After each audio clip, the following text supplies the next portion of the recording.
ஓம் மகா கணபதியே நமக. குரு வாழ்க, குருவே சரணம். ஆன்மீக அன்பர்கள் அனைவருக்கும் இனிய வணக்கங்கள்.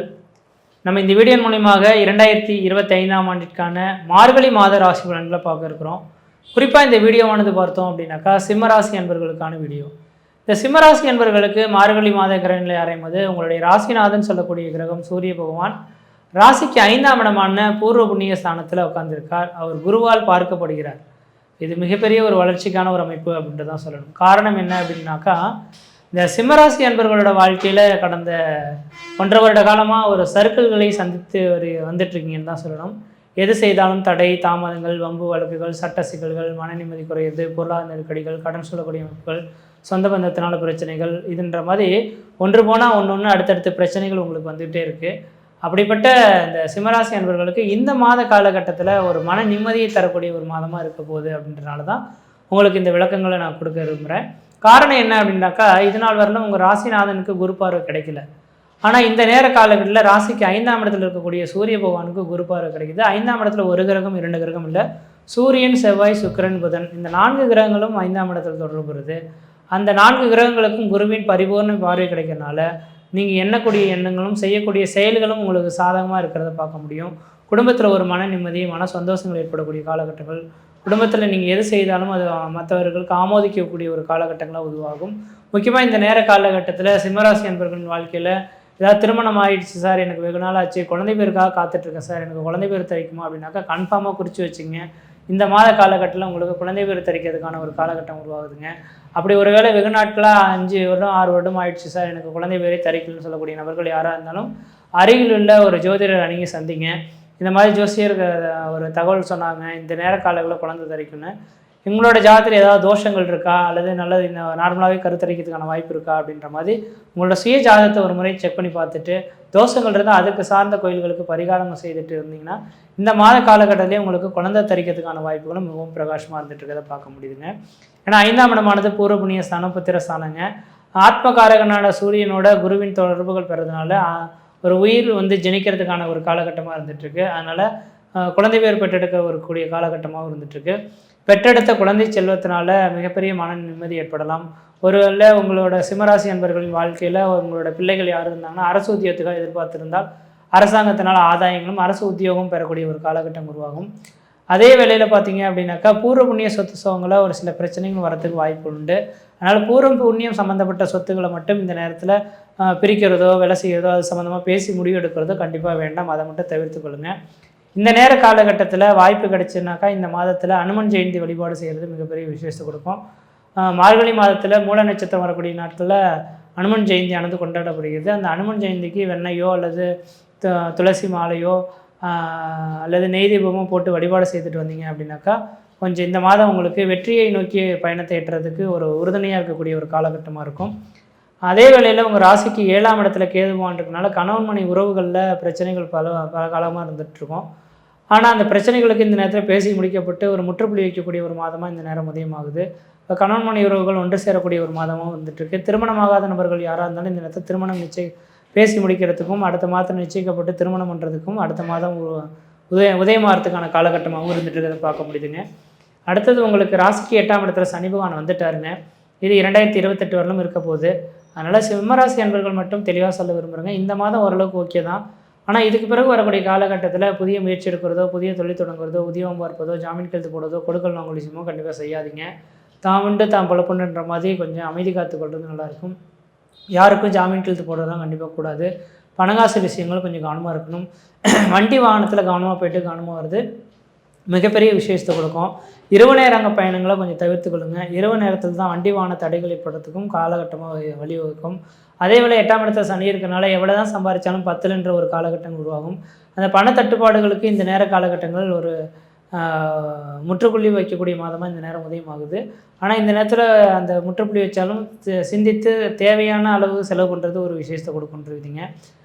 தேவையான அளவு செலவு பண்ணிக்கோங்க. அடுத்ததாக பார்த்தோம் அப்படின்னாக்கா இந்த காலகட்டத்தில் ராசிக்கு 11ஆம் இடத்துல ஒரே ஒரு கிரகமான உங்களுக்கு யோகாதிபதியான குரு பகவானும் கொஞ்சம் வலுவாக உட்காந்துருக்காரு. அது ஒரே ஒரு காரணத்தினால நீங்கள் கொஞ்சம் பயணிச்சிட்ருக்கீங்கன்னு சொல்லணும். எந்த பிரச்சனைகள் இருந்தாலும் அது பணிபோல் விலகிற மாதிரியான ஒரு அமைப்பு இல்லை.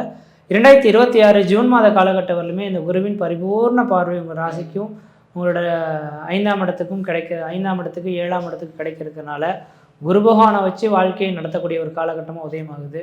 அதனால் லாபஸ்தானத்தில் குரு இருக்கனால எண்ணங்கள் ஈடேறக்கூடிய காலகட்டம் உருவாகும். அந்த எண்ணங்களை ஈடேறதுக்கு நீங்கள் பலவிதமான முயற்சிகளை எடுக்கக்கூடிய ஒரு காலகட்டமாகவும் இந்த நேரம் உதயமாகுது. அதை பற்றி நீங்கள் எதுவும் கவலை கொள்ள வேண்டாம். அடுத்ததாக இவர் பார்க்கக்கூடிய இடம் 5ஆம் இடத்தை பார்க்கறதுனால குழந்தை செல்வத்தினால ஒரு அதிர்ஷ்டத்தையும் மன வாழ்க்கையினால் மன சந்தோஷத்தையும் ஏற்படுத்தக்கூடிய ஒரு காலகட்டமாக இருக்குது. அதனால் இந்த மாத காலகட்டத்தை சரியாக பயன்படுத்திங்க. தெய்வ வழிபாடுகளை முயற்சி எடுத்திங்கன்னா வாழ்க்கையில் வெற்றி பெற முடியுன்றீங்க. மற்ற இடத்துல எந்த தோஷங்கள் பாதிக்கக்கூடிய சீரும் சிறப்புமாக இருப்பீங்க, நலமாக இருப்பீங்க. நன்றி, வணக்கம். சிம்ம ராசி நேயர்களே, சிம்ம ராசியில் பிறந்த உங்களுக்கு இந்த மார்கழி மாதம் எந்த மாதிரியான ஒரு மாற்றங்களை கொடுக்க போறாரு அப்படின்னு பார்த்தீங்கன்னா, பொதுவாகவே அதாவது சிம்ம ராசியாதிபதி யாரு அப்படின்னா சூரியன். ராஜகிரகன் சொல்றவர் தான் இந்த சூரியன். நெருப்பு ராசி, கிட்டத்தட்ட பார்த்தா சிங்கம் ராசின்னு சொல்லுவாங்க. அப்போ கிட்டத்தட்ட பார்த்துட்டுன்னா இந்த சிம்ம ராசியில பிறந்த உங்களுக்கு இந்த மார்கழி மாசம் எந்த மாதிரியான ஒரு மாற்றங்கள் கொடுக்க போறாங்க அப்படின்னு பார்த்தீங்கன்னா, அற்புதமான ஒரு மாற்றத்தை கொடுக்க போறாரு. இந்த 2025 இருந்து 2026 கால் எடுத்து வைக்கக்கூடிய இந்த தருணத்துல சாதிக்க பிறந்த ராசி சிம்ம ராசி நான் சொல்லுவேன். இதுக்கு ஆதாரம் முதல்ல என்னங்க அப்படின்னு பார்த்தீங்கன்னா, உங்களுடைய ராசியாதிபதி சூரியன். இப்ப சூரியன் எங்க உட்கார்ந்து இருக்கிறாரு? 241 டிகிரியில, அதாவதுன்றது தனுசு ராசியில, மூலம் நட்சத்திரம் 1ஆம் பாதத்துல கேதுவுடைய நட்சத்திரத்தை வாங்கி, அதாவது இன்னைக்கு தனுசு ராசியில உட்கார்ந்துருக்கிறார். தனுசு ராசின்னா குருவுடைய வீட்டுல உட்கார்ந்துருக்கிறார். ஆல்ரெடி குருவும் ஒரு ராஜ கிரகம் தான். அப்ப குரு வீட்டுல போய் உங்க ராசியாதிபதி சூரியன் போய் உட்காரும் போது இரு ராஜ கிரகங்களும் ஒன்னா சேருது. அந்த இடத்துல குரு வீட்டுல பார்த்தா சூரியன் உட்கார்ந்தாலோ, சூரியன் வீட்டுல குரு உட்கார்ந்தாலோ நட்பாதான் உட்காருவாங்க. இவங்களுக்குள்ளார பார்வை பட்டாலோ இல்ல தொடர்பு கொண்டாலோ கண்டிப்பா அது நம்ம என்ன சொல்லுவோம்னா, இரு ராஜ கிரகங்களை ஒன்னா சேரக்கூடிய தருணம் ஒரு அற்புதமான தருணம் நான் சொல்லுவேன். அப்ப குரு வீட்டுல போய் சூரிய பகவான் இப்ப தனுசு ராசியில உட்கார்ந்து இருக்கக்கூடிய காலம் பார்த்தீங்கன்னா அற்புதமான காலம். அப்ப இந்த மார்கழி மாதம் முழுவதுமே 1ஆம் தேதியிலிருந்து 30ஆம் தேதி வரைக்கும் பாத்தீங்கன்னா இன்னைக்கு தனுசு ராசியில தான் குரு உட்கார்ந்து இருப்பார். இடையில எல்லாம் எப்பயுமே மாற மாட்டார்.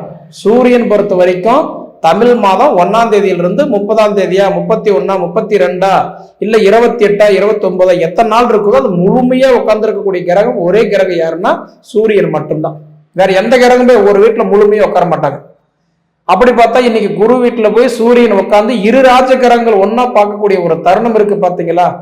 நிச்சயமா சொல்றேன், இதுக்கு மேல நீங்க சாதிக்கிற இடத்துக்கு வந்துட்டீங்க. ஏன்னா இதுக்கு அடித்தளமே உங்களுக்கு இந்த மார்கழி மாசம் தான். 2025, 2026 இது ரெண்டுமே இணைக்கக்கூடிய ஒரு மாதம் பாத்தீங்கன்னா இந்த மார்கழி மாசம் தான். ஏன்னா இந்த மார்கழி மாசத்துலதான் ஆங்கில புத்தாண்டு பிறக்கப்படுது. அப்படி பிறக்கக்கூடிய காலத்துல பாத்தீங்கன்னா 25, 26 ரெண்டுமே இணைக்கக்கூடிய மாசம் மார்கழி மாசம். அப்ப உங்களுக்கு பார்த்தா இந்த 25ல பட்ட கஷ்டம் 26ல படக்கூடாது அப்படின்னு நம்ம ஒரு விதமா நம்ம எதிர்பார்ப்போம் இல்லைங்களா? எப்பயுமே நம்மளோட எதிர்பார்ப்பு எப்படி, இந்த வருஷமாவது நம்ம நல்லா இருப்போமா, இது நமக்குன்னு ஒரு வீடு வாசல் கட்டிட மாட்டோமா, நமக்குன்னு ஒரு குழந்தை குட்டி கொடுத்துறாதா, நமக்குன்னு ஒரு கல்யாணம் ஆயிடாதா, நம்ம வாழ்க்கை நல்லா இருந்துட மாட்டோமான்ற ஒரு கேள்வி நமக்குள்ள இருக்கதான் செய்யும். அதுக்கு முதல் ஆதாரம் இரு ராஜகிரகங்கள் ஒன்னா சேர்ந்து உங்களுக்கு அந்த இடத்துல உட்கார்ந்து இருக்கக்கூடிய வாய்ப்பு இருக்கு. பாத்தீங்களா? மிக அற்புதமான ஒரு வாய்ப்பு. இது நீங்க அனுபவிச்சு பார்த்து சொல்லுங்க. அப்புறம் ரெண்டாவது பார்த்துட்டீங்க அப்படின்னா புதன், அதாவதுன்றது 4ஆம் இடத்துல இப்ப உட்கார்ந்து இருக்கிறார் விருச்சிக ராசியில. ஆனா 13ஆம் தேதிக்கு மேல பாத்தீங்க அப்படின்னா அந்த புதன் பகவானும் என்ன பண்றாருன்னா 4ஆம் இடத்துல இருந்து 5ஆம் இடத்துக்கு போறாரு. அப்ப அந்த 13 நாள் முதல்ல புதன் என்ன பண்ணுவார், படிப்பு உங்களுக்கு சூப்பரா கொடுத்துருவார். ஏன்னா 4ஆம் இடம்னா சுகஸ்தானம். அப்ப சுகஸ்தானம் அப்படின்னா உடல்ல ஆரோக்கியம் மேம்படுறது, உடல்ல இருக்கிற பிரச்சனைகள் சரியாகிறது, என்ன பிரச்சனை தெரியாமலே நம்ம இன்னி வரைக்கும் செலவு பண்ணிட்டு இருக்கிறது, இது எல்லாமே இந்த காலகட்டம் உங்களுக்கு சரியாகும்.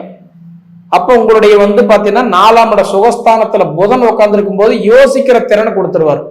என்ன காரணம், ஏது காரணம், எதனால நம்ம இப்படி நடக்குது, இது மனுஷன் செய்த சதியா, இல்ல ஜாதகத்தில் நடக்கிற விதியா, இல்ல திசா புத்தி கெட்டு போச்சா, என்ன காரணம் ஏது காரணம்ன்றது நிறைய திங்க் பண்ண ஆரம்பிச்சிருவோம். அப்போ உங்களுக்கு 13ஆம் தேதி வரைக்கும் புதன் பகவான் சுகஸ்தானத்தில் இருக்கிறார். அப்ப யோசிக்கிற திறன் கொடுத்துறாரு, ஹெல்த்ல மாற்றங்கள் கொடுத்துறாரு. 13ஆம் தேதிக்கு மேல பாத்தீங்கன்னா உங்களுக்கு 4ஆம் இடத்துல இருக்கக்கூடிய புதன் பகவான் 5ஆம் வீட்டுக்கு போறாரு. அப்ப 5ஆம் வீடு சொல்றது எங்கே? தனுசு ராசிக்கே போகிறார். அப்ப அந்த புதன் பகவான் யாருன்னா குருவுடைய மகன். அப்ப மகன் தன் தந்தை வீட்டுக்கே போறாரு. அப்ப தனுசு ராசிக்கு போய் இந்த புதன் போய் உட்காரும் போது ஆல்ரெடி உங்க ராசியாதிபதி சூரியன் அந்த இடத்துல இருக்கிறதுனால அந்த இடத்துல அந்த புதன் ஆதித்ய யோகம் ஏற்படுது.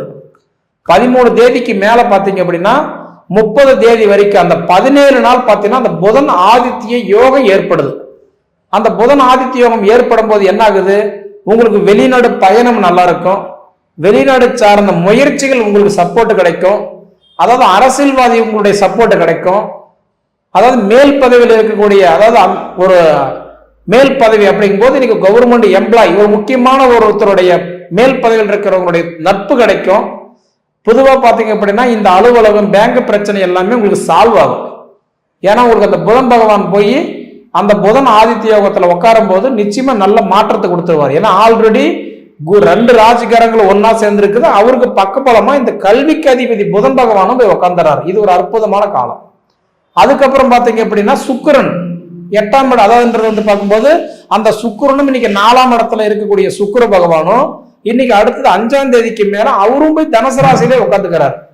அப்ப தனுசு ராசியில போய் சூரியன் கூட புதன் கூட இப்ப இந்த சுக்கிரனும் போய் இணைஞ்சிடறாரு. அப்படி ஒவ்வொரு கிரகங்களும் அந்த இடத்துல பலப்படுத்தி உட்காரும் போது என்ன ஆகுது? உங்களுக்கு நிறைய தெம்பு கொடுத்துறாரு, அந்த ஊக்கத்தை கொடுத்துறாரு, முடியுன்ற தன்னம்பிக்கை கொடுத்துறாரு, விடாமுயற்சி கொடுத்துறாரு. ஒரு விஷயத்துல இறங்கி நம்ம தோல்வி அடைஞ்சு தாமதமாகி நம்மளால பண்ண முடியாது அப்படின்னு பின்தங்கி வந்தவங்களுக்கு எல்லாம் இது ஒரு அருமையான ஒரு ஆப்பர்ச்சுனிட்டியா இருக்க போகுது உங்களுக்கு. சரிங்களா? அப்ப உங்களுக்கு 5ஆம் தேதிக்கு மேல அந்த சுக்கிர பகவான் கிட்டத்தட்ட 28ஆம் தேதி வரைக்கும் உங்களுக்கு அந்த 5ஆம் இடத்துல இருக்கும்போது புத்திர செல்வத்தையும் கொடுத்துறாரு. ஏன்னா உங்களுக்கு எப்பயுமே புத்திர ஸ்தானம் அப்படின்னாவே அது உங்களுக்கு தனுசு ராசி தான். அந்த தனுசு ராசி உங்களுக்கு புத்திரஸ்தானத்துல யார் யார் உட்கார்ந்து இருக்கிறான்? இதுக்கு அடுத்தது பாரு செவ்வாய் அங்கதான் உட்கார்ந்து இருக்கிறார், மங்களக்காரகன். ஆக மொத்தம் பாத்தீங்கன்னா உங்களுக்கு அந்த குரு வீட்டுல போய் செவ்வாய் உட்காரும் போது அந்த உடைய குரு மங்கள் யோகம் அப்படின்ற ஒரு யோகம் அந்த இடத்துல ஏற்படுது. ஆல்ரெடி சூரியன் புதனும் ஒன்னா சேர்ந்ததுனால புதன் ஆதித்ய யோகம் அங்க இருக்கு. குரு அந்த வீட்டுக்கு அதிபதி குருவும் மங்களக்காரர்கள் செவ்வாயும் உட்கார்ந்து இருக்கிறதுனால குருமங்கள் யோகமும் அந்த இடத்துல ஏற்படுது. அப்ப இந்த 2 யோகமும் அந்த இடத்துல ஏற்படக்கூடிய தருணத்துல நீங்க எடுத்து வைக்கக்கூடிய ஒவ்வொரு அடியுமே உங்களுக்கு சாதகமா தான் இருக்க போகுது. அப்ப இதை தாண்டி பாத்தீங்க அப்படின்னா உங்களுக்கு இப்ப குரு பகவான் நீங்க இவ்வளவு தூரம் நான் உங்களுக்கு 2025 பட்ட கஷ்டம் 26 படமாட்டீங்க அப்படின்னு நான் அடிச்சு சொன்னதுக்கு ஒரே ஒரு ரீசன் என்ன அப்படின்னா இப்ப உங்களுக்கு 12ஆம் இடத்துல இருந்த குரு அவர் 11ஆம் இட லாபஸ்தானத்துக்கு போயிட்டாரு. 12ஆம் இடம்னா மறைவுஸ்தானம், விரயஸ்தானம். விரயஸ்தானத்துல இருந்த குரு இப்ப லாபஸ்தானத்துக்கு போயிட்டாரு. டிசம்பர் 6ஆம் தேதி குரு டிசம்பர் மாசம் 6ஆம் தேதி அதாவது மிதுன ராசிக்கு போயிட்டார். 11ஆம் இடம் லாபஸ்தானத்துக்கு போயிட்டார். இது ஒரு அற்புதமான உங்களுக்கு ஒரு வாய்ப்பு. சரிங்களா? இது எல்லாமே பாருங்க உங்களுக்கு ஃபேவரா தான் வருது. அப்ப குரு பார்வை பட்டல் கோடி நன்மைன்னு சொல்லுவாங்க இல்லையா? அந்த மாதிரி பார்க்கும்போது உங்களுக்கு ஒரு அற்புதமான ஒரு வாய்ப்பு கொடுத்திருக்கிறாரு. அதே அடுத்தது பார்த்துட்டீங்க அப்படின்னா உங்களுக்கு சனி பகவான் மட்டும் பாத்தீங்கன்னா 8ஆம் இடம் அஷ்டமத்து சனியா வராரு. இதுதான் ஒரு வெள்ளை சட்டையில பட்ட ஒரு கரும் புள்ளி மாதிரி உங்களுக்கு பாதிக்குது. ஆனா இருந்தாலும் நீங்க திருநள்ளாறு போயிட்டு வர்றதோ கண்டிப்பா போயிட்டு வந்தா உங்களுக்கு திருப்பம் நடக்கும். அது போக பாத்தீங்கன்னா சனி பகவான் 8ஆம் இடம் அஷ்டமத்து சனியில் இருந்தாலும் நான் சொன்ன மாதிரி குருமங்கள் யோகம் புதன் ஆதித்ய யோகமும் அது போக பாத்தீங்கன்னா உங்க ராசிக்கு பாத்தீங்கன்னா ராகுடைய பார்வை 7ஆம் பார்வையை பார்க்கிறாரு. ஏன்னா ராகு கேதுனுடைய பார்வை 3, 7, 11. அப்ப கும்பத்தில் இருக்கிற ராகு உங்க ராசி 7ஆம் இடமா பார்க்கிறார். அப்ப ராகு போல கொடுப்பார் இல்லை, கேதை போல கெடுப்பார் இல்லை. உங்களுக்கு எவ்வளவு யோகம் இருக்குன்னு பாருங்க.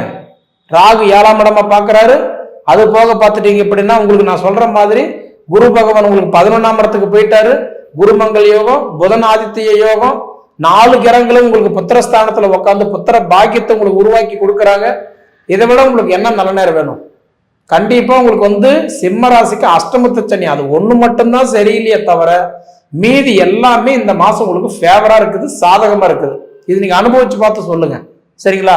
நான் சொல்றதை மட்டும் 2 கடைபிடிங்க. ஒண்ணு இந்த ஜென்மச்ச அதாவதுன்றது இந்த அஷ்டமத்து சனிக்கு சுப விரைய கடன் ஏதோ ஒரு சுப செலவு பண்ணுங்க. தலைக்கு வர்றது தலைப்பா கூட போகும். ரெண்டாவது, திருநள்ளாறு ஒரு தடவை போயிட்டு வாங்க. இந்த 2025 பட்ட கஷ்டம் 26 நீங்க பட மாட்டீங்க. அதுக்கு நான் கண்டிப்பா கேரண்டி சொல்றேன். சரிங்களா? சிம்மம் பாருங்க எங்கே கொண்டாந்து வச்சிருக்காங்க பாருங்க. 12 ராசியில் பூர்வ புண்ணியாதிபதி, குலதெய்வத்துக்கு உரியது, ஆற்றலுக்கு உரியது, வலிமைக்கு உரியது. ஒரு சாப்டர் முடிஞ்சிருச்சுங்க. 9 நட்சத்திரம் முடிஞ்சிருச்சுங்க. அடுத்து மகம் 10வது நட்சத்திரம் வந்துட்டோம். ஆயிலத்தோட 9 முடிஞ்சு மகம் பூரம் உத்தரம். அப்போ சிம்ம ராசியில் அறிவுக்கு உரிய இடம், ஆற்றலுக்குரிய இடம், புத்திரனுக்குரிய இடம், குலதெய்வத்துக்குரிய இடம், காதலுக்குரிய இடம், மோதலுக்குரிய இடம், அரசியலுக்குரிய இடம், அறிவுக்கு உரிய இடம், என்ன சொல்லிக்கிட்டே போகலாம். அப்படிப்பட்ட பாவகம் அது சார். அங்கே இருக்கிறது கேது. நேயர்கள், அங்கே 5 இருக்கிறது கேது. உங்கள் ராசிநாதன் உங்களுக்கு காலபுருஷனுக்கு 9, உங்கள் ராசிக்கு 5. அப்போ 5க்கு 5 பாருங்கள் எப்படி இருக்குன்னு பாருங்கள். உங்கள் ராசி சிம்மம், உங்கள் சிம்மத்துக்கு 5ல் குழந்தை பாக்கியம்.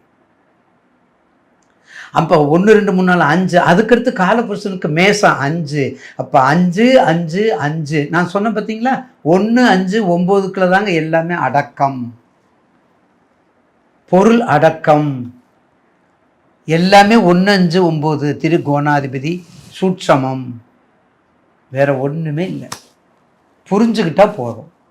உங்கள் ஜாதகத்தில் ராசிநாதன், லக்னாதிபதி, தசா புத்தி, வயது, அந்தரம், அதுக்கு தகுந்த தொழில், அரசியல், முன்னுரிமை, நிர்வாக சீர்திருத்தம், அதை விட முன்னுரிமை. பார்த்தீங்களா? தங்கம், பட்டறை, வெள்ளி, வைடூரியம், நவரத்தினங்கள், அதை விட முன்னுரிமை. அதுக்கு தான் காலம். டிவியில் நியூஸை கேட்டால் முதல் நியூஸ் என்ன நியூஸ் வரணும்? நேயர்களுக்கு முதல் நியூஸ் என்ன நியூஸ் வரணும்னு நம்ம எல்லாம் எதை பார்ப்போம்? ஏதோ அரசியல் தலைவர்கள் பேசுகிறாங்க, ஏதோ சட்டமன்ற தேர்தல் வருது, ஏதோ டெல்லியில் நடக்குது, எல்லாத்துலேயும் உலகத்தில் எதெல்லாம் நம்ம பார்ப்போம். அப்படி நம்ம நியூஸை அப்படி கேட்டிருப்போம். முதல் நியூஸு என்ன நியூஸ் வருது? இப்போ தங்கம் விலை உயர்வு, வெள்ளி விலை வீழ்ச்சி, வெள்ளி விலை எல்லையாத உயர்வு. பார்த்தீங்களா? அப்போ இதுக்கெல்லாம் ஆட்கொண்டு நிர்வாகம் பண்ணுறது, செயல்படுத்துறது எல்லாமே சிம்மராசி தான். எல்லாமே சிம்மராசி தான். குழந்தையை கொடுப்பது, குலதெய்வத்தை வழிபடுவது, குலதெய்வத்துக்கு அனுகிரகம் கொடுப்பது சிம்மம். பூர்வ புண்ணியாதிபதி சிம்மம். ஆற்றல், பேராற்றல், சாதாரணத்தில் பேராற்றல். தீபம் இல்லை, மகா தீபம். சதுர்த்தி இல்லை, மகா சங்கட சதுர்த்தி. விஷ்ணு இல்லை, மகா விஷ்ணு. லக்ஷ்மி இல்லை, மகாலட்சுமி. ஏன் சொல்கிற மகா? ஏன் அதுக்கு மகா மகான்னு சொல்கிறோம்? எல்லை இல்லாத பரபிரம்மம் அவர் தான். எல்லை இல்லாத பரபிரம்மம் சிவபெருமான் தான். எந்த நோக்கங்க? இந்த மார்கழி அப்படிப்பட்ட மாதம். அப்போ சிம்மராசிக்கு கண்டிப்பாக உங்களுக்கு வேண்டிய அரசியல்னாலும் சரி, நிர்வாகம்னாலும் சரி, தங்கம் விலை, கொல்லுப்பட்டறை, அந்த பட்டறை, இந்த பட்டறை, தாரத்தப்பட்டை, எந்த உஷ்ணப்பொருள், மெடிக்கல், கெமிக்கல், எலக்ட்ரிக்கல், 3 கல்லை மறந்துடாதீங்க. 3 கல்லும் சம்மந்தப்பட்ட வேலையை பாருங்கள். எல்லாம் நீங்கள் பண்ணிட்டு வந்தீங்கன்னா சிம்ம ராசிக்கு மார்கழி மாதம் மகத்தான மாதமாக மாறும். என்ன ஒன்று, அஷ்டமத்து சனி. பயப்படாதீங்க சார். இன்னைக்கு சிம்மம், நாளைக்கு கன்னி, அப்புறம் துலாம் வரத்தான் செய்யும். அவர் செய்கிறத அவர் கரெக்டாக செய்கிறார். அப்போ நம்ம செய்கிறதையும் நம்ம கரெக்டாக செஞ்சிடும். நம்ம செய்கிறத நம்ம கரெக்டாக செஞ்சிட்டோம்னா வெற்றி மேல் வெற்றி பலனை கொடுக்கும் சிம்மராசிக்கு. ராசிநாதன் நல்லா இருக்காருங்க. இந்த மாதத்தில் உங்களுக்கு நல்லா இருக்கார். இதில் என்ன பீட்டுன்னா, ஆவணி மாதத்துக்குரிய, தமிழ் மாதத்துக்குரிய அதிகாரி சூரியன். அதே சூரியன் எங்கே இருக்காருன்னா உங்களுக்கு பரிவர்த்தனை மாதிரி தான் இருக்கார். மார்கழி மாதத்துல தான் இருக்கார். தனூரில் போய் சேர்ந்துருக்காரு. அப்போ தனூரில் சேர்ந்துருக்கும் போது பரிவர்த்தனை மாதிரி தான் இருக்கும். அப்போ பரிவர்த்தனை இருக்கும்போது உங்களுக்கு நட்பு கிரகம் பரிவர்த்தனை அற்புதமாக இருக்கும். குரு பார்வை அடுத்தது வேறு, எல்லா வகையிலும் சிறப்பு. இதை விட என்னங்க வேணும்? இதை விட என்ன ஒன்று சிம்மராசிக்கு பயன்படுத்தி கொள்ளுங்க. நாள் செய்யாதை நல்லவன் செய்ய மாட்டான். நாள் செய்யாதை நல்லவன் செய்ய மாட்டான். இதை மட்டும் மனசில் பதிவு பண்ணிக்கோங்க. நிச்சயமாக மகம் பூரம் உத்தரம். மகம் 27 நட்சத்திரத்தில் அடுத்த மகம் பிள்ளையார் தான். பந்தம் அகற்றும் மனதகுன பரப்பன் எவன்பால் உதிக்குமோ, எந்த உலகம் எவனிடத்தில் ஈண்டிருந்து கறக்குமோ, சந்தமுறை ஆகும் நடத்தும் எவன்பால் தகவருமோ, அந்த இறையாம் கணபதியை அன்பு கூற தொழுகின்றோம். என்ன சிறப்பு, என்ன மதிப்பு, என்ன மரியாதை, என்ன வழிபாட்டுக்குரிய அந்த பதிகம். அப்படிப்பட்ட பதிகம், அந்த பதிகம் அப்படிப்பட்ட பதிகம். அதை படிங்க. 48 நாள் விநாயகருடைய காரிய சித்தி மாலை, விநாயகருடைய காரிய சித்தி மாலை படிங்க. அதுக்கு அடுத்தது மகம் பூரம் அம்பாள். ஏற்கனவே பூர நட்சத்திரத்தில் அவதரித்தவள் ஆண்டாள். அப்போ ஆண்டாள் பாசுரங்கள் ஏகப்பட்டது. ஆண்டாள் பாசுரங்களை படிங்க. மகம் பூரம் உத்தரம் பஞ்சபூதம் பஞ்சாசரம் பஞ்சபுராணம் எல்லாத்தையும் படிங்க. நிச்சயமாக மார்கழி மாதத்தில் திருவம்பாவை சிம்மராசிக்காரங்க மறந்துடாதீங்க.